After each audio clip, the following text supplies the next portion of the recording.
Okay, आज का जो टॉपिक है उससे कहीं न कहीं हम सब बहुत फ़ेमिलियर हैं। And if you are the CID person तो आपको पता होगा कि जब जब सीआईडी इंस्पेक्टर्स को कोई डेड बॉडी मिलती थी, वो उसको एग्ज़ामिनेशन के लिए और पोस्टमार्टम के लिए डॉक्टर सलूके के पास भेज देते थे। तो पोस्टमार्टम मीन्स डेथ के बाद किसी भी चीज़ को व्यू करना, ठीक है? इसी का दूसरा नेम होता है नेक्रोप्सी, इसी का दूसरा नेम होता है ऑटोप्सी, ठीक है? तो auto means self, opsy means view, necro means death, opsy means view. तो डेथ के बाद किसी डेड बॉडी को व्यू करना, ठीक है? जो वर्ड एटॉप्सिया होता है इसकी मीनिंग क्या होती है? इसकी मीनिंग होती है examination of an organ by giving incisions. अगर हम नोट करें तो हमने थैनेटोलॉजी में भी यही पढ़ा था कि हम क्या करते हैं उसमें डेथ की स्टडी करते हैं, डेड बॉडी को स्टडी करते हैं। लेकिन ऑटोप्सी के अंदर हम क्या करते हैं? हम देते हैं इंसिजन्स। तो इंसिजन देके बॉडी को कट करके फिर उसके अंदर इंटरनल एग्ज़ामिनेशन करना, ये आपके पास पोस्टमार्टम का पार्ट है। ठीक है जी? तो यही आपके पास पोस्टमार्टम है और इसी को हम डिटेल में पढ़ने लगे हैं। अब ऑटोप्सी की डेफिनेशन क्या है? तो it is the special type of scientific examination which is carried out under laws for the protection of its citizen, assist in identification and prosecution of the guilty.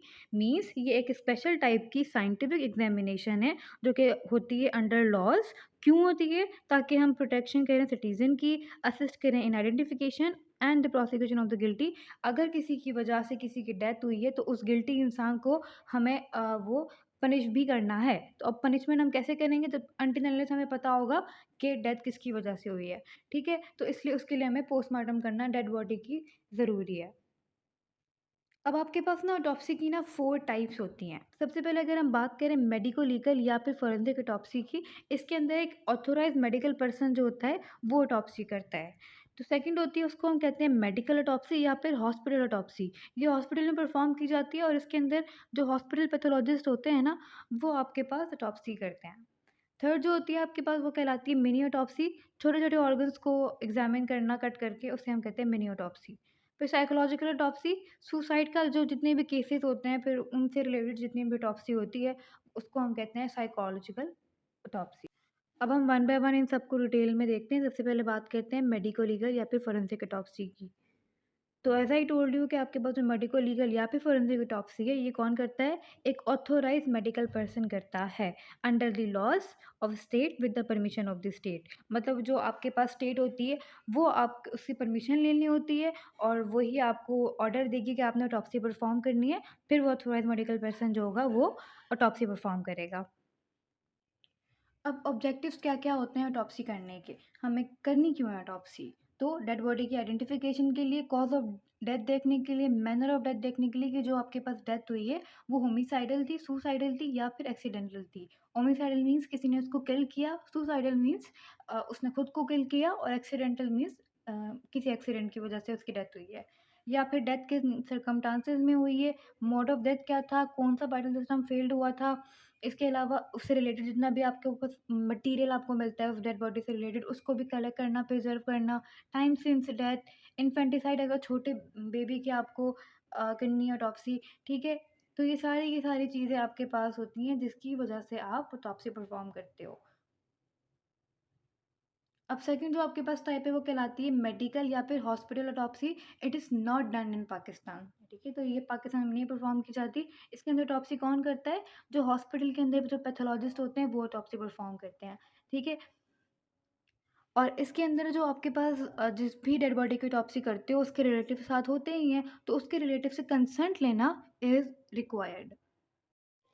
इसके बाद होती है मिनी ऑटोप्सी। मैंने बताया कि मिनी ऑटोप्सी यानी कि छोटे-छोटे विसरास जो आपके हैं, उनको अलग से एग्ज़ामिन करना ड्यूरिंग हॉस्पिटल ऑटोप्सी। मतलब ये वाली जो ऑटोप्सी जब चल रही होती है, तो आप ड्यूरिंग एक छोटे-छोटे जो ऑर्गन्स को आप वो कर रहे हो, एग्ज़ामिन कर रहे हो, तो उसे हम बोलेंगे मिनी ऑटोप्सी, ठीक है? होता क्या है कि आपके पास जैसे ही पुलिस को डेड बॉडी मिलती है ना, तो वो उसको डॉक्टर को भेजती है ऑटोप्सी परफ़ॉर्म करने के लिए, ठीक है? अब वो डॉक्टर ऑटोप्सी परफ़ॉर्म करता है, उसके बाद वो क्या करता है, जो छोटे-छोटे विसरास होते हैं ना, उनको भेज देता है हॉस्पिटल पैथोलॉजिस्ट के पास, क्योंकि वो फिर उसको अच्छे से एग्ज़ामिन करेंगे, फिर उसकी रिपोर्ट्स वग़ैरह तैयार करेंगे और वापस से डॉक्टर को भेज देंगे। डॉक्टर क्या करेगा फिर वो again with report and dead body police को वापस कर देगा। तो बेसिकली जो आपके पास हॉस्पिटल में जो पैथोलॉजिस्ट होते हैं, वो जो ऑर्गन्स की वो करते हैं एग्ज़ामिनेशन, उसको हम कहते हैं मिनी ऑटोप्सी। और साइकोलॉजिकल ऑटोप्सी मैंने बताया it is all related to the suicidal cases. अच्छा, इसके बाद फोरेंसिक ऑटोप्सी और ये जो हॉस्पिटल ऑटोप्सी है, इन दोनों के बीच डिफरेंस क्या होता है? तो जो फोरेंसिक ऑटोप्सी होती है, वो फोरेंसिक पैथोलॉजिस्ट जो होता है, कोई मेडिकल जो एग्ज़ामिनर होता है, वो परफ़ॉर्म करता है। ऑल्दो जो आपके पास हॉस्पिटल ऑटोप्सी होती है, वो हॉस्पिटल में मौजूद जो पैथोलॉजिस्ट होता है, वो परफ़ॉर्म करता है। फोरेंसिक ऑटोप्सी के लिए आपको फैमिली का कंसेंट रिक्वायर्ड नहीं होता, लेकिन मेडिकल ऑटोप्सी के लिए आपको फैमिली का कंसेंट रिक्वायर्ड होता है।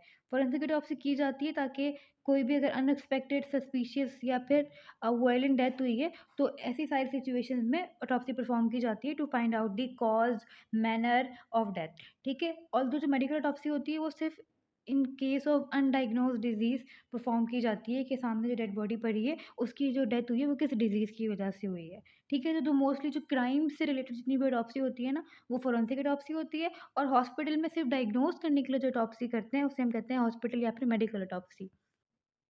और ये जो फोरेंसिक ऑटोप्सी होती है, ये हमेशा कंप्लीट होती है। मीन्स पूरी बॉडी को कट करके उसको एग्ज़ामिन किया जाएगा। लेकिन ये जो मेडिकल ऑटोप्सी होती है, ये पार्शियल भी हो सकती है, कंप्लीट भी हो सकती है। अब अगर एग्ज़ाम्पल दिख रहा है कि उसकी डेथ ना वो नेक रिलेटेड किसी इश्यू की वजह से हुई है, तो आप बस नेक को कट करके एग्ज़ामिन करोगे, ठीक है? तो ज़रूरी नहीं है कि आप मेडिकल ऑटोप्सी जो है वो कंप्लीटली परफ़ॉर्म करो, पार्शियली भी कर सकते हो, क्योंकि इसमें आपको सिर्फ़ जो डिज़ीज़ है, उसको डायग्नोज़ करना है। ठीक है? जो फोरेंसिक ऑटोप्सी होती है इसके अंदर आप cause plus manner of death देखने की कोशिश करते हो।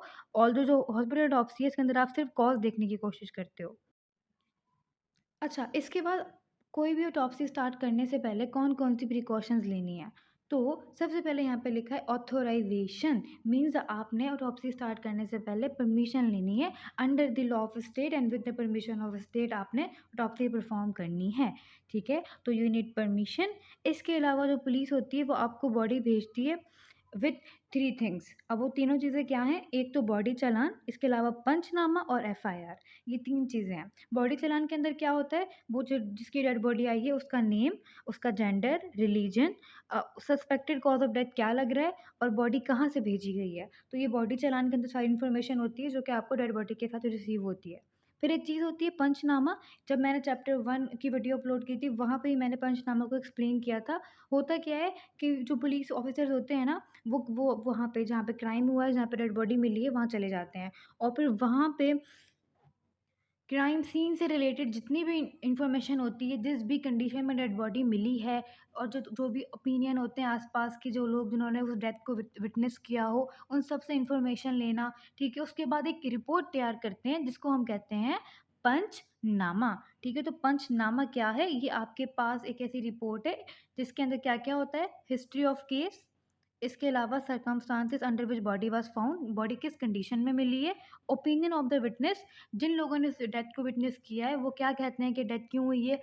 इसके अलावा कोई इंजरी अगर आपको उस डेड बॉडी में मिली है, वो सारी बातें आप पंचनामा में नोट करते हो और साथ आपको एफआईआर करनी होती है, भेजनी होती है, पुलिस भेजती है आपको, ठीक है? तो ये 3 चीज़ों के साथ आपको डेड बॉडी रिसीव होती है। अगेन मैं रिपीट करूँ, body challan, panchnama and FIR, ठीक है? इसके साथ आपको डेड बॉडी रिसीव होगी। आइडेंटिफिकेशन, तो आप जिसकी भी आप वो कर रहे हो, ऑटोप्सी परफॉर्म कर रहे हो, कोशिश ये करनी चाहिए कि उसकी आइडेंटिफिकेशन होनी चाहिए, ठीक है? तो उसका नेम, उसका रेस, रिलीजन, उसका gender, height, weight, dental formula, इसके अलावा अपेंडिक्स है या नहीं है, ये सारी इन्फॉर्मेशन होनी चाहिए। और अगर इन केस नहीं है, कोई अननोन बॉडी है, तो उसका फिंगरप्रिंट लेना है, उसकी फ़ोटोग्राफ्स लेनी है, both plain and rolled method. तो फिंगरप्रिंट लेने के ये मेथड होते हैं, तो इन सारे ही मेथड से आपने वो क्या करनी है, अ, उसकी फिंगरप्रिंट और फ़ोटोग्राफ्स लेनी है। अच्छा, इसके अलावा वेरिफ़िकेशन ऑफ इंजरीज़ मीन्स आपने क्या करना है, आपने ये जो पीछे मैंने पंचनामा का बताया, इसी का दूसरा नेम होता है इंक्वेस्ट रिपोर्ट। तो पंचनामा में जितनी भी इंजरीज़ लिखी हुई हैं ना पुलिस ने, आपने उसको वेरीफ़ाई करना है कि वो इंजरीज़ जो डेड बॉडी को लगी हैं, वो पोस्टमार्टम है या फिर एंटीमार्टम है। मीन्स वो जो इंजरीज़ डेड डेड बॉडी को लगी हुई हैं, वो उसको उसकी डेथ से पहले लगी थी या फिर डेथ के बाद उसको वो इंजरीज़ हुई हैं, ठीक है? तो आपने उन इंजरीज़ को भी वेरीफ़ाई करना है। प्रिजर्वेशन ऑफ विसरास, आप जब ऑटोप्सी परफॉर्म करोगे उसके बाद आप 10% फॉर्मेलिन में जो विसरास होते हैं उनको प्रिजर्व करोगे। आपने स्पेशल केयर रखनी है in case of hepatitis B and HIV infected persons. मतलब अगर आपको कोई डेड बॉडी रिसीव होती है, आपको पता चलता है कि या तो वो हेपेटाइटिस का पेशेंट है या फिर वो एचआईवी का पेशेंट है, तो फिर आपने क्या करना है, आपने जो हाइजीन है उसका ख़्याल रखना है, ठीक है? इसके अलावा जी डिकम्पोज़ बॉडीज़ या फिर अल्कोहलिक, इन सारी सिचुएशन में आप ऑर्गन को प्रिज़र्व करते हो, ठीक है? और जितनी भी चीज़ें आप रिमूव करते हो उस डेड बॉडी से लाइक क्लॉथ, ज्वेलरी, बुलेट्स, जितनी भी चीज़ें वो आपको मिलती हैं डेड बॉडी के साथ, आप उनको भी लेबल करोगे, सील करोगे और रिपोर्ट के अंदर जो भी आप एक रिपोर्ट तैयार करते हो ऑटोप्सी की, वो उस रिपोर्ट के अंदर मेंशन करोगे और वो जितनी भी चीज़ें हैं, वो आप पुलिस को दे दोगे, ठीक है? तो ये सारा है। अच्छा, visit of the crime scene, जो अक्सर देखा गया है कि मेडिकल ऑफ़िसर होते हैं ना, वो भी पुलिस के साथ क्राइम सीन को इन्वेस्टिगेट करने चले जाते हैं। तो तब वो वहाँ पे क्या नोट करते हैं, वो क्राइम सीन की फ़ोटोग्राफ्स लेते हैं फिज़िकली और ट्रेस एविडेंस लेते हैं। अब बॉडी की पोज़ीशन क्या है जब उनको वो डेड बॉडी मिली है, ब्लड स्टेन्स लेते हैं, फिर उसको एग्ज़ामिन करेंगे। कोई वेपन की वज़ह से अगर उसकी डेथ हुई है, तो वेपन की पोज़ीशन क्या है? इसके अलावा कोई मार्क ऑफ स्ट्रगल अगर डेड बॉडी के पास उनको मिलता है तो। ठीक है जी। अगर in case medical officer crime scene पे प्रेज़ेंट नहीं है, तो वो क्या करेगा, जो भी पुलिस इंस्पेक्टर ने रिटन रिपोर्ट्स तैयार की होंगी ना, उसके बेस पे एग्ज़ामिनेशन करेगा। क्राइम सीन पे विज़िट करते-करते डिसएडवांटेज क्या हो जाता है कि वो जो डेड बॉडी होती है उसका टेम्परेचर चेंज होना शुरू हो जाता है। राइगर मोर्टिस कहते हैं बॉडी के स्टिफ़ हो जाने को। डेथ के बाद बॉडी स्टिफ़ हो जाती है ना, तो उसको कहते हैं, तो बॉडी स्टिफ़ हो जाएगी। हो सकता है कि कोई न्यू एब्रेज़न देखने को मिल जाए, कोई नई इंजरी देखने को मिल जाए, डिसअरेंज क्लॉथिंग या फिर टेयर ऑफ क्लॉथ, तो हो सकता है कि वो आस-पास के जो लोग हैं, वो उसकी जो पोज़ीशन है, क्लॉथ्स हैं, वो उसको चेंज कर दें, जिसकी वजह से वो इन्वेस्टिगेशन करने में कन्फ्यूज़न हो सकती है। ठीक है? अब याद रखना है कि जब भी वो जो डेड बॉडी होती है, उसको लेके जाया जा रहा होता है क्राइम सीन से उस जगह पे जहाँ पे ऑटोप्सी परफ़ॉर्म करनी है, तो उसका जो हेड है, साथ उसके जितने उसका जो हैंड है ना, उसको पेपर बैग में सिक्योर करते हैं विद टेप, ठीक है? और अगर कोई रेप, मर्डर, एबॉर्शन का केस है, तो उसके अंदर जो वुल्वा होती है, वहाँ पे भी अच्छे से कवर करना होता है। तो यहाँ से क्या-क्या याद रखना है? यहाँ से याद रखना है कि जो डॉक्टर होता है वो ये सारी चीज़ें को ख़्याल रखता है। ये सारे डिसएडवांटेजेस हैं। अगर मेडिकल ऑफ़िसर नहीं है तो रिटन रिपोर्ट्स पे बेस इन्फॉर्मेशन पे इन्वेस्टिगेशन करेगा और साथ जब भी बॉडी को लेके जा रहे हो तो हेड को और हैंड को कवर करना है इन पेपर बैग। इसके अलावा जो फीमेल है अगर कोई अबॉर्शन या फिर रेप या मर्डर का केस है तो उसका जो वुल्वा होगी वो कवर्ड होगी विद द पैड्स।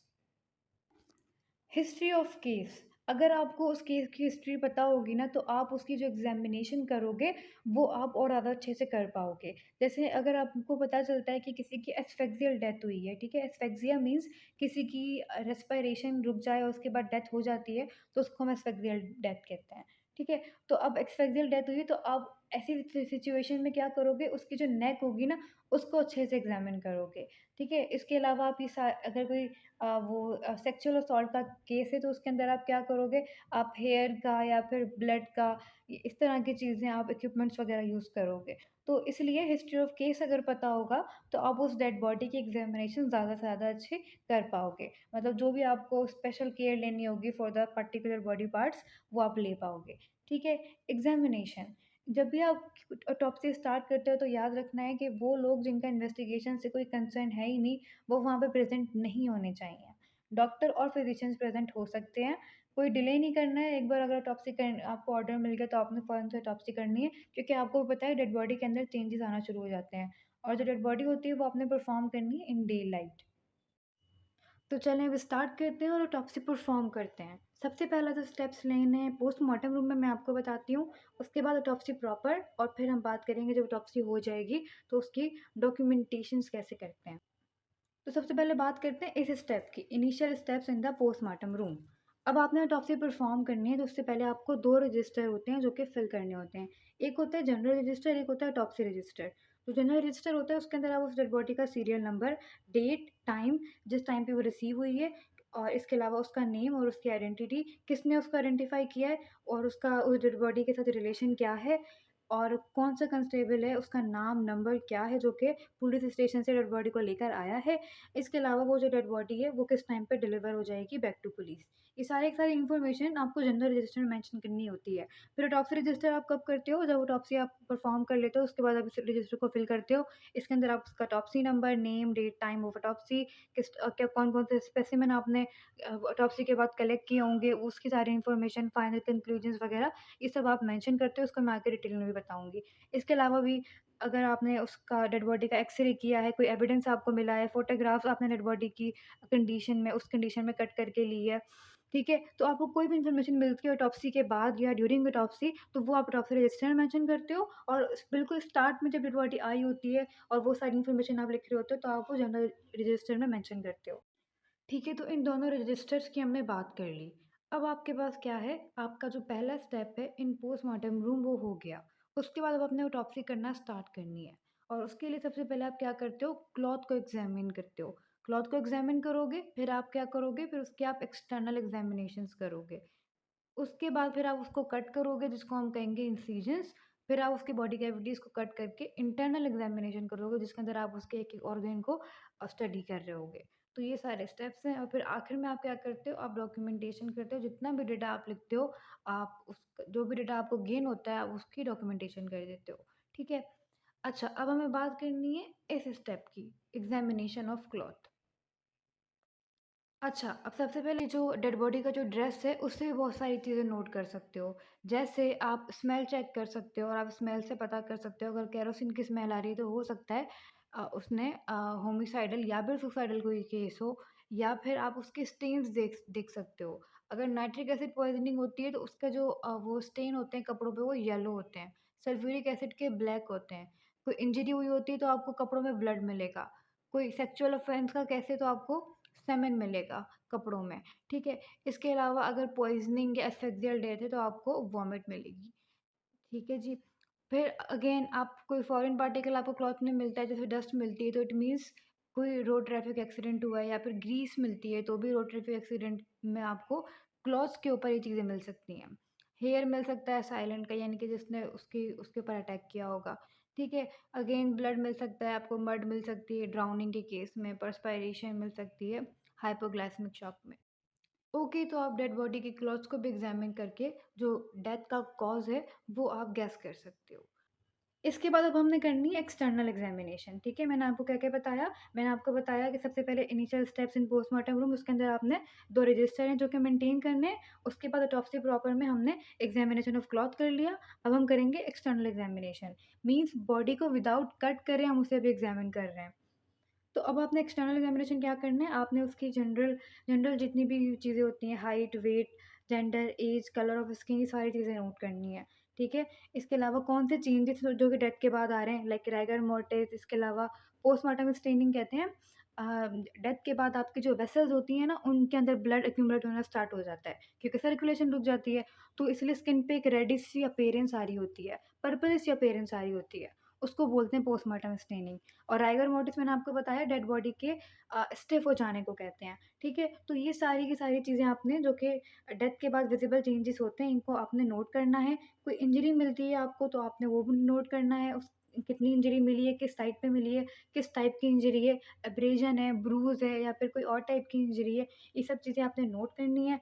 इसके अलावा कोई आपको किसी थेरेपी का एविडेंस मिलता है, मीन्स आपको कोई स्टिचेस वगैरह या फिर पंक्चर्स वगैरह मिलते हैं बॉडी पे, तो इट मीन्स हो सकता है उसकी पास्ट में कोई सर्जरी हुई हो, ठीक है? इसके अलावा आपने उसके जो ओरिफाइसेस होते हैं ना लाइक नोज़, ईयर, एनस और वजाइना, इनको आपने एक्सटर्नली एग्ज़ामिन करना है, क्योंकि अगर आप एक बार बॉडी को कट कर दोगे फिर आप इनको एग्ज़ामिन नहीं कर पाओगे, तो आपने नेचुरल ओरिफाइस जितने भी हैं उनको एग्ज़ामिन करना है। अब ये बहुत ही कुछ-कुछ एमसीक्यू रिलेटेड पॉइंट हैं कि अगर कोकेन की वजह से कोकेन पॉइज़निंग की वजह से डेथ हुई होती है, तो इसके अंदर क्या होता है कि जो कोकेन होती है ना, वो आपकी जो नेज़ल म्यूकोज़ल मेम्ब्रेन होती है, उसको अल्सरेट कर देती है। तो आप अगर अपनी नोज़ एग्ज़ामिन उसकी डेड बॉडी की नोज़ एग्ज़ामिन करोगे, तो वो आपको अल्सरेटेड मिलेगी, ठीक है? Rupture frenulum in child abuse, ये आपको अक्सर वो बच्चे जिनके साथ अब्यूज़ का केस होता है, उनका ये जो फ्रेन्यूलम होता है ना, वो रप्चर्ड होता है। साथ अगर आप नोट करो तो मैंने हाइट के साथ लिखा है असॉल्ट और मैंने वेट के साथ लिखा है पॉइज़निंग। ये मैंने क्यों लिखा है, ये मैंने इसलिए लिखा है क्योंकि आप हाइट देख के डेड बॉडी की ये गेस कर सकते हो कि इसके साथ असॉल्ट हुआ भी है या फिर नहीं, ठीक है? और आप वेट देख के ये गेस कर सकते हो कि कितना पॉइज़न उस जो वो डेड बॉडी है उसको दिया गया होगा जिसके बाद उसकी डेथ हुई, ठीक है? तो ये सारी चीज़ें आप नोट करोगे। साथ जो न्यूली बॉर्न होते हैं आप उनका अम्बिलिकल कॉर्ड चेक करोगे, शेप चेक करोगे चेस्ट की और ओसिफाइंग सेंटर आप उनकी बोन्स चेक करोगे और आप उससे ये पता कर सकते हो कि वो जो बेबी अगर एग्ज़ाम्पल आप किसी बेबी की वो ऑटोप्सी कर रहे हो तो वो दुनिया में आ सकता था, या फिर उसको हो सकता है किसी ने, उसके जो पेरेंट्स हैं या फिर किसी ने भी उसको फ़ोर्सफुली अबॉर्ट करवा दिया, ठीक है? तो ये सारी चीज़ें आप नोट कर सकते हो। कैल्शियम जो होती है वो 28 वीक में, टेलर जो होती है वो 28 टेलर जो होती है वो 28th वीक में, इसके अलावा जो फीमेल होता है वो 36th वीक में जाके ओसिफ़ाई होती है। तो आप इन सारी चीज़ों से गेस कर सकते हो कि वो जो बेबी था वो कितना वायबल था, उसकी जो डेथ हुई है वो फ़ोर्सफुली हुई है या फिर नेचुरल थी। फिर टाइम सिंस डेथ देखने के लिए आप राइगर मोर्टिस, लिवर मोर्टिस और पुट्रीफेक्शन चेक करते हो। ये टॉपिक जो है थैनाटोलॉजी के हैं, जो कि मैं आपको डिटेल में पढ़ाऊँगी, ठीक है? तो ये सारे चेंजेस जो कि डेथ के बाद आते हैं और ये आपको बताते हैं कि डेथ को कितना टाइम हो गया है। तो ये सारी चीज़ें आप नोट करोगे। इसके अलावा आप फ़ोटोग्राफ लोगे, अभी आपने उसको अंडरएस कर दिया, उसके बाद आपने उसकी फ़ोटोग्राफ ली है, at least 1 for the permanent record and 1 for the identification, ठीक है? तो आपने उसकी फ़ोटोग्राफ्स लेनी है। तो एक्सटर्नल एग्ज़ामिनेशन हो गया। इसके बाद जो आपके पास थर्ड है, that is the opening of the body cavity. अब आपने क्या करना है, अब आपने उसकी जो डेड बॉडी है ना उसको कट करना है, कट करके फिर हम उसको इंटरनल एग्जामिनेट करेंगे। तो टॉप्सी प्रॉपर का जो थर्ड स्टेप है वो है opening of the body cavities. अब हमें बॉडी कैविटीज़ को कट करना है, तो कट करने के 3 तरीके होते हैं। एक कहलाता है आई शेप इंसिजन, इसमें आप बीच में कट करते हो। एक कहलाता है वाई शेप इंसिजन और एक कहलाता है मॉडिफाइड वाई शेप इंसिजन। तीनों को एक-एक करके देखते हैं। सबसे पहले आप यहाँ पे नोट कर लो कि ये वाला जो आपका पार्ट है ये अम्बिलिकस वाला पार्ट है। फिर ये जो पार्ट है ये प्यूबिस सिम्फाइसिस है। ये जो पार्ट है ये आपकी जो स्टर्नम की नॉच होती है ये वो है, और ये जो पार्ट है वो एक्रोमियल एंड है क्लेविकल का। ठीक है? तो ये आपके पास सारे एनाटॉमिकल पॉइंट्स, इनको आप नोट कर लो। और अब आपने 3 टाइप की इंसिजन्स देखनी है। सबसे पहले हम यहाँ बात करते हैं आई शेप इंसिजन की। आई शेप जो इंसिजन होती है ये कहाँ से स्टार्ट होती है? बीच में जो थायरॉइड कार्टिलेज है वहाँ से स्टार्ट होती है और फिर वहाँ से ये जाती है प्यूबिस सिम्फाइसिस तक। तो ये आप ब्लू कलर की देख रहे हो, मैं एक बार एरो से दिखाऊँ आपको। तो ये जो आप पूरी की पूरी ब्लू कलर की इंसिजन देख रहे हो ना, विथ इग्नोरिंग अम्बिलिकस, वो आपके पास कहलाती है आई शेप इंसिजन, ठीक है? तो इसके अंदर आप अम्बिलिकस को इग्नोर इसलिए करते हो क्योंकि जो अम्बिलिकस होती है उसको वापस से स्टिच करना मुश्किल है, और इसके अलावा उसकी जो वो जो कंटामिनेशन होती है उसको भी अवॉइड करने के लिए, ठीक है? तो आप सबसे पहले इंसिजन देखा जो कि स्टार्ट हुआ कहाँ से? थायरॉइड कार्टिलेज से स्टार्ट होके आता है स्टर्नल नॉच तक और फिर वहाँ से प्यूबिस सिम्फाइसिस तक, और साथ अम्बिलिकस को इग्नोर करना होता है। तो ये होता है आपके पास कट करने का एक तरीका, जिसको हम बोलते हैं आई शेप या फिर स्ट्रेट इंसिजन। अब जो आपके पास सेकंड वाला है ना, और याद रखो कि आपके पास ये जो आई शेप इंसिजन है ये सिंपल है और कन्वीनिएंट है। सेकंड जो आपके पास होता है उसे हम कहते हैं वाई शेप इंसिजन। अब ये जो वाई शेप इंसिजन है ये कहाँ से स्टार्ट होगा? ये मैंडिबल के एंगल से स्टार्ट होगा। तो अब आप येलो वाला जो इंसिजन देख रहे हो ये यहाँ से स्टार्ट हो रहा है मैंडिबल के एंगल से, ठीक है? तो ये आपके पास स्टार्ट हो रहा है कॉर्नर से। जो आई शेप था वो बीच से स्टार्ट हो रहा था। तो वाई शेप आपके पास दोनों के दोनों जो कॉर्नर्स होते हैं वहाँ से स्टार्ट होता है, अगेन आता है स्टर्नल नॉच तक और फिर वही आई इंसिजन की तरह प्यूबिस सिम्फाइसिस तक जाता है, ठीक है? तो मैंडिबल से स्टार्ट होगा, उसके बाद स्टर्नल नॉच तक आएगा, मैंडिबल से स्टार्ट होके कहाँ तक आया? स्टर्नल नॉच तक आया, उसके बाद फिर कंटिन्यू हो गया एज आई इंसिजन। तो as I incision to the pubis symphysis ये कंटिन्यू हो जाता है। ये आपके पास सेकंड है, which is Y shape incision. ये आपके पास ज़्यादा अच्छे से एक्सपोजर करवा देता है नेक का, ठीक है? आप नोट करो कि जो इससे पहले वाला आई शेप इंसिजन था उसके अंदर आप सिंपल काट रहे थे, लेकिन ये जो वाई शेप इंसिजन है इसके अंदर आप अपनी नेक को पूरा प्रॉपर कट कर रहे हो दोनों साइड से, येलो वाला जो इंसिजन है उसके अंदर, ठीक है? तो आप इस जो जो एस्फेक्सियल डेथ होती है उसके अंदर मैंने आपको बताया ना, मोस्टली नेक कंप्रेशंस की वजह से डेथ होती है। तो आप नेक को देखने के लिए कि नेक में क्या चीज़ कंप्रेस हुई जिसकी वजह से एस्फेक्सियल डेथ हुई है, तो उस चीज़ को आप नोट करने के लिए वाई शेप इंसिजन दे सकते हो। थर्ड जो आपके पास होता है उसे आप बोलते हो मॉडिफाइड वाई शेप इंसिजन। इसके अंदर भी वाई शेप ही होती है इंसिजन, लेकिन क्या होता है कि ये आपके पास यहाँ से स्टार्ट होती है क्लेविकल के एक्रोमियल एंड से, और फिर ये पूरी की पूरी अगेन स्टर्नल नॉच तक जाएगी और एज प्यूबिस सिम्फाइसिस कंटिन्यू हो जाएगी। तो ये शोल्डर्स के आपकी टिप से स्टार्ट होती है और फिर एज आई इंसिजन कंटिन्यू हो जाती है टू द प्यूबिस सिम्फाइसिस। ये फीमेल्स के अंदर प्रीफर्ड की जाती है ताकि आप चेस्ट की जो स्किन होती है उसकी कटिंग ना करो, तो ये फीमेल के अंदर परफॉर्म की जाती है जो मॉडिफाइड वाई शेप इंसिजन होती है, ठीक है? तो हमने बात की तीनों टाइप के इंसिजन की। जो पहला टाइप था आई शेप इंसिजन था वो बीच से स्टार्ट होता है थायरॉइड कार्टिलेज से, फिर स्टर्नल नॉच से नीचे प्यूबिस सिम्फाइसिस तक जाता है। फिर हमने बात की येलो शेप इंसिजन की, ये आपके मैंडिबल के एंगल से स्टार्ट होता है, फिर स्टर्नल नॉच तक जाता है और फिर प्यूबिस सिम्फाइसिस की तरह कंटिन्यू हो जाता है। फिर हमने बात की मॉडिफाइड वाई शेप इंसिजन की, ये स्टार्ट होता है क्लेविकल के एक्रोमियल एंड से, फिर अगेन स्टर्नल नॉच से as pubic symphysis as I incision continue हो जाता है। तो ये 3 टाइप से आप 3 तरह से कट कर सकते हो। जो आई शेप इंसिजन होता है वो सिंपल और कन्वीनिएंट है। जो वाई शेप इंसिजन है ये आपके पास एक्सेक्सियल डेप्थ में अच्छे से नेक को एक्सपोज़ करने के लिए यूज़ कर सकते हो, और जो मॉडिफाइड होता है वो फीमेल के अंदर प्रेफ़र किया जाता है। हमने अपनी ऑटोप्सी प्रॉपर के 3 स्टेप्स कर लिए, अब लास्ट हमारे पास है इंटरनल एग्ज़ामिनेशन। अब हमने क्या करना है, अब हमने बॉडी को कट कर दिया, अब हमने अंदर जाके बॉडी के इंटरनली उसको एग्ज़ामिन करना है। हमें 3 कैविटीज़ होती हैं जो कि बॉडी की पढ़नी होती हैं। पहली है क्रेनियल कैविटी, फिर है थोरैसिक कैविटी और फिर है एब्डोमिनल कैविटी। ठीक है? अब हम इन तीनों बॉडी की कैविटीज़ को कट करेंगे और हम पढ़ेंगे। अच्छा, साथ आपको याद रखना है कि स्पाइनल कॉर्ड की एग्ज़ामिनेशन आप हमेशा नहीं करते हो, बल्कि इन सिचुएशंस में करते हो। जैसे कोई स्पाइनल कॉर्ड में लोकल इंजरी हो गई तो एग्ज़ामिन करोगे, सडन डेथ हो गई है तो एग्ज़ामिन करोगे, कन्वल्जेंस की वजह से हुई या फिर बेटेड बेबीज़ यानी कि वो बेबीज़ जिनके साथ टॉर्चर किया गया होता है, ठीक है? तो ऐसी सिचुएशन में आप स्पाइनल कॉर्ड को एग्ज़ामिन करोगे, या फिर आपको इन्वेस्टिगेशन ऑफिसर ने बोला है कि स्पाइनल कॉर्ड को एग्ज़ामिन करो, तो आप एग्ज़ामिन करोगे, वरना आपको उसको एग्ज़ामिन करने की नीड नहीं है। आप simply cranial cavity, thoracic cavity और एब्डोमिनल कैविटी को एग्ज़ामिन करते हो। सबसे पहले हम बात करेंगे क्रेनियल कैविटी की। अब हमें क्या करना है, हमें क्रेनियल कैविटी को कट करना है और फिर हमें उसको एग्ज़ामिन करना है, ठीक है? अब कट करने का क्या तरीका होता है आपको पता है, सबसे पहले हम क्या करेंगे, स्कैल्प को कट करेंगे, स्कैल्प के बाद हम स्केलेटन को कट करेंगे और फिर अंदर हम जाके एग्ज़ामिन करेंगे, ठीक है? तो पहले स्कैल्प को कट करना है, फिर स्कल को करना है और फिर एग्ज़ामिन करना है। स्टार्ट करते हैं स्कैल्प को कट करने से।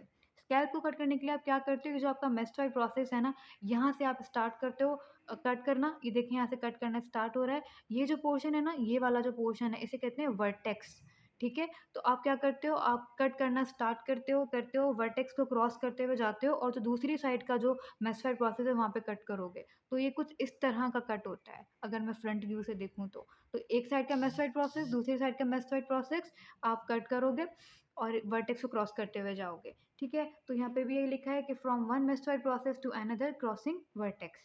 इसके बाद क्या होता है कि जब आप यहाँ से कट कर देते हो तो आपकी ये जो स्किन होगी ना, ये पील ऑफ हो जाएगी।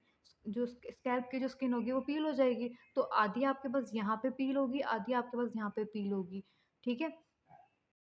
अब एंटीरियरली आपने कहाँ तक इसको पील करना है, तो आपने आपकी जो सुप्रासिलियरी रिजेस होती है ना, इनसे जस्ट 1.25 सेंटीमीटर अबव आपने इसको पील करना है, और ये जो पोस्टीरियर वाली है ये आपने कहाँ तक इस स्किन को उतारना है, पैराइटल बोन तक, ठीक है? तो posterior extent of parietal bone तक आपने इसको स्किन को पील करना है।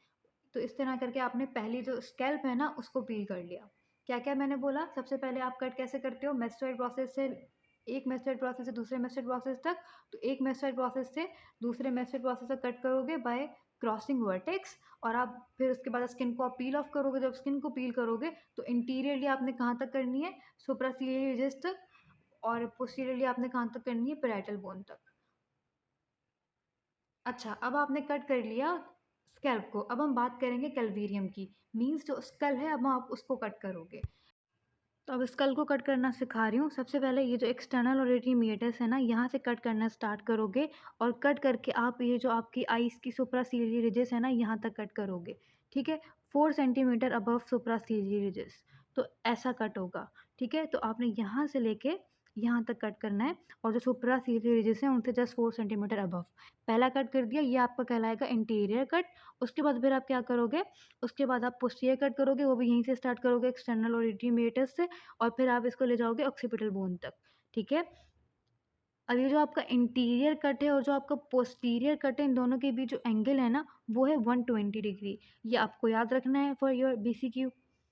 अब यही सारी बातें यहाँ पे लिखी हुई हैं कि जो इंटीरियर कट है वो आपके एक्सटर्नल ऑडिटरी मीटर से स्टार्ट होता है और कहाँ तक जाता है, 4 सेंटीमीटर अबव सुप्रासिलियरी रिजेस, और जो पोस्टीरियर कट होता है वो भी यहीं से स्टार्ट होता है और जाता है ऑक्सीपिटल बोन तक। तो अब आपने क्या करा, आपने स्कल को कुछ ऐसे कट कर दिया है। तो आपने अपने स्कल को ऐसे और ऐसे कट कर दिया है। अब ये जितना भी ऊपर का पोर्शन है ना, ये निकल के ऐसे बाहर आ सकता है। अब आपने जब इसको कट करोगे ना, अब आपको ब्रेन दिखेगा, तो अब आप ब्रेन को एग्ज़ामिन करोगे। हाँ जी, तो जैसे ही आप कट करते हो ये ऊपर का सारा पार्ट, तो आपको ये सारी चीज़ें दिखती हैं। आपको ड्यूरा में सबसे आपको पता है कि आपकी ये जो ब्रेन होती है उसको ड्यूरा एराक्नोइड और जो पाया मैटर होते हैं उन्होंने कवर किया हुआ होता है। तो सबसे बाहर आपको ड्यूरा दिखती है। अब ड्यूरा के अंदर आप क्या देखोगे कि कोई हेमरेज तो नहीं है, कोई थ्रोम्बस तो नहीं है, कोई हेमाटोमा तो नहीं है, और इन केस अगर आपको दिखता है तो आप उसको प्रिज़र्व कर लोगे। फिर साथ आपने जो ड्यूरा और जो फाक्स सेरेब्रिये मीन्स ये वाला जो पोर्शन है इसको आपने कट करना है। आपने सेरेब्रल वेन्स को कट करना है, कैरोटिड आर्टरी को कट करना है, आपने क्रेनियल नर्व्स को, सेरिबेलम को, ब्रेनस्टेम को, इन सब चीज़ों को कट करना है, एग्ज़ामिन करना है, ये सारी चीज़ें होती हैं। और आपने इवेसेरेशन कर देनी है, मीन्स इन सब ये जो आपको जितनी भी चीज़ें मैंने बताई इन सबको रिमूव कर देना है। अच्छा, जब आप ब्रेन को रिमूव करते हो तो इस तरह करके ना आप उसको ऐसे पार्ट्स में कट करके पढ़ते हो। तो आप जो ब्रेन होगा ना उसको कोरोनल सेक्शन में तोड़ दोगे, और कितना तोड़ोगे 1 सेंटीमीटर। तो ये सारे के सारे आपको 1 centimetre, 1 centimetre, 1 centimetre a, apartment दिख रहे हैं ब्रेन के। ठीक है जी। साथ आपको याद रखना है कि जो सेरिबेलम होती है उसको आप कहाँ से कट करते हो, तो आप उसको वर्मिस वाले पार्ट से कट करते हो ताकि आपको फोर्थ वेंट्रिकल भी दिखे। ये कुछ एमसीक्यू के पॉइंट है जो कि आप याद रख सकते हो। अच्छा, इंटरनल एग्ज़ामिनेशन में हमने पहली कैविटी को कट कर लिया, अब हमारी जो थोरैसिक और एब्डोमिनल कैविटी है ना, इसको कट हम साथ-साथ कर लेंगे और देख लेंगे। मैंने आपको बता दिया कि कौन-कौन से इंसिजन्स आप दे सकते हो, आप आई शेप दे सकते हो, वाई शेप दे सकते हो और मॉडिफाइड वाई शेप भी दे सकते हो। इट डिपेंड्स कि आपको इन्फॉर्मेशन कहाँ की चाहिए। होता क्या है कि जब भी आप किसी भी कैविटी को कट करते हो तो आपको पहले उसकी सराउंडिंग दिखती हैं, जैसे कि आपको लंग्स के बाद प्लूरा दिखेगी, हार्ट के बाहर पेरिकार्डियम दिखेगी, एब्डोमिनल ऑर्गन्स के बाहर पेरिटोनियम दिखेगी। तो आपने क्या करना है, पहले तो उन सराउंडिंग्स को कट कट करना होता है, उसके बाद फिर आप विसरास पे आते हो। अब आप क्या करोगे, विसरास को निकालने के भी 2 तरीके होते हैं, एक होता है ऑर्गन बाय ऑर्गन, जिसके अंदर आप क्या करोगे, एक-एक ऑर्गन को निकालोगे बाहर और फिर उसको स्टडी करोगे। और एक होता है इवेल्युएशन, इसके अंदर आप क्या करते हो, सारे ऑर्गन्स को एक साथ निकाल देते हो और फिर उनको एग्ज़ामिन करते हो, ठीक है? तो आपने क्या करा है, थोरैक्स और एब्डोमेन की कैविटी की एग्ज़ामिनेशन में आपने इंसिजन्स दी हैं, इसके अलावा आपने उनकी सराउंडिंग्स को देखा, सराउंडिंग्स को देखने के बाद फिर आपने जो विसरास है उनको एग्ज़ामिन करा। अब ये सारे एमसीक्यू के पॉइंट हैं जो कि आई वांट कि आप सब एक बार रीड दे दो कि जब भी आप विसरास को प्रिजर्व करते हो तो कैसे करते हो। जैसे यहाँ पे लिखा है, स्टमक को आप पूरा का पूरा प्रिजर्व करते हो, किडनी को आप हाफ प्रिजर्व करते हो, चिल्ड्रंस के अंदर आप किडनी को पूरा प्रिजर्व कर लोगे, ठीक है। अगर हम लिवर की बात करें तो उसको उसके साथ ही क्वांटिटी लिखी हुई है। अगर नक्स फॉर्मिका ये पॉइजन है, इसका केस आप देखते हो तो आप स्पाइनल कॉर्ड को, ब्रेन को और हार्ट को, इन तीनों चीज़ों को प्रिजर्व करते हो। स्मॉल इंटेस्टीन को 100 centimetre in adult, 200 centimetre in childrens, और पूरी की पूरी इंटेस्टाइन प्रिजर्व कर लेते हो अगर इन्फेंट होता है कोई, ठीक है। तो ये आप प्रिजर्व करने का आप बेसिकली जो भी प्रोसीजर है वो है। ब्लड को अगर आपको प्रिजर्व करना होता है तो आप इतना ब्लड लेते हो, बोन को करना होता है तो 200 ग्राम, ठीक है। कोई हैवी मेटल पॉइजनिंग का केस होता है तो उसमें आप फीमर को वो प्रिजर्व करते हो 10 टू 15 सेंटीमीटर। स्प्लीन आप इतनी लेते हो और इतनी थिक लेते हो और इतनी क्वांटिटी लेते हो 500 ग्राम, ठीक है जी। यूरिन की अगर हम बात करें तो हाफ फ्रॉम बोथ किडनी, और चिल्ड्रंस की हम कितनी लेते हैं, 100 टू 200 ml। स्टमक कंटेंट अगर आपको प्रिजर्व करना होता है तो वो 300 ml लिया जाता है in case of poisoning, in case of vomiting, ठीक है। तो हमने अभी तक क्या पढ़ा? हमने initial steps in postmortem room में देखा था कि हम 2 टाइप के रजिस्टर प्रिपेयर करते हैं। फिर हमने ऑटोप्सी प्रॉपर पढ़ा, उसके अंदर हमने देखा कि क्लॉथ को एग्ज़ामिन करना होता है। फिर एक्सटर्नल एग्ज़ामिनेशन होती है जिसके अंदर हम उसकी हाइट, वेट, उसका जितना भी ओरिफाइसेस होते हैं उनको एग्ज़ामिन करते हैं। फिर हम क्या करते हैं, उसके बाद हम उसकी जो बॉडी कैविटी होती है उसको कट करते हैं और फिर उसको इंटरनली उसकी एग्ज़ामिनेशन करते हैं, तीनों कैविटीज़ की, क्रेनियल, थोरैसिक और एब्डोमिनल कैविटी। इन तीनों की एग्ज़ामिनेशन करते हैं, फिर ऑर्गन्स को निकालते हैं और उनकी स्टडी करते हैं। लास्ट जो हमारा स्टेप है वो है डॉक्यूमेंटेशन। अब हमने जो सारी इन्फॉर्मेशन कलेक्ट कर ली है, अब हमें डॉक्यूमेंटेशन करनी है। तो अब क्या होता है, सबसे पहले आप एक ऑटोप्सी सर्टिफिकेट प्रिपेयर करते हो, ठीक है? उसके अंदर आप उसका जो आपकी डेड बॉडी है अगेन उसका बायोडाटा लिखोगे, नेम, डेटा और उसकी एज लिखोगे। आपने क्या-क्या एक्सटर्नल, इंटरनल और फाइंडिंग्स में आपने क्या-क्या फाइंड किया और आपने किन चीज़ों को प्रिज़र्व किया है वो आप उसमें नोट करते हो। फिर आपने वो जो मिनी ऑटोप्सीज़ के लिए ऑर्गन को अगर भेजा है एग्ज़ाम्पल, तो उसके अंदर जो रिपोर्ट आई होगी हिस्टोपैथोलॉजिकल रिपोर्ट, आप वो भी उसके अंदर ऐड ऑन करते हो। साथ आप अपना ओपिनियन देते हो कि आपको क्या लग रहा है कि जो जिसकी आपने ऑटोप्सी परफ़ॉर्म की है उसकी उसकी डेथ का कॉज़ क्या था, मैनर क्या था, मोड क्या था और उसकी डेथ को कितना टाइम हो गया है, ठीक है? साथ आप ये जो उसकी जितने भी आपने फ़ोटोग्राफ्स ली थी, एक्स-रे लिए थे, जो शुरू में हमने पढ़े थे और कोई रिटन डॉक्यूमेंट्स कुछ भी था, तो वो सारी चीज़ें आप कलेक्ट करके एक जगह डॉक्यूमेंटेशन कर लोगे। और आपके पास एक चीज़ होती है जिसको आप बोलते हो नेगेटिव या फिर ऑब्सक्यूर ऑटोप्सी। इसका क्या मतलब होता है, अगर आपने पूरी ऑटोप्सी परफ़ॉर्म कर ली लेकिन आप ये डायग्नोज़ ही नहीं कर पाए, ये सारी चीज़ें कॉज़, मैनर, मोड, ठीक है? आप डायग्नोज़ ही नहीं कर पाए कि उसकी डेथ हुई क्यों थी, तो उसको हम बोलते हैं नेगेटिव ऑटोप्सी, क्योंकि उस ऑटोप्सी का फिर हमें वो ऑटोप्सी वर्थ इट ही नहीं हुई, क्योंकि जिस चीज़ के लिए हमने ऑटोप्सी की थी, वो हमें नहीं मिली, हमें डायग्नोज़ डायग्नोज़ ही नहीं कर पाए। Okay, so this was all about autopsy. Thank you.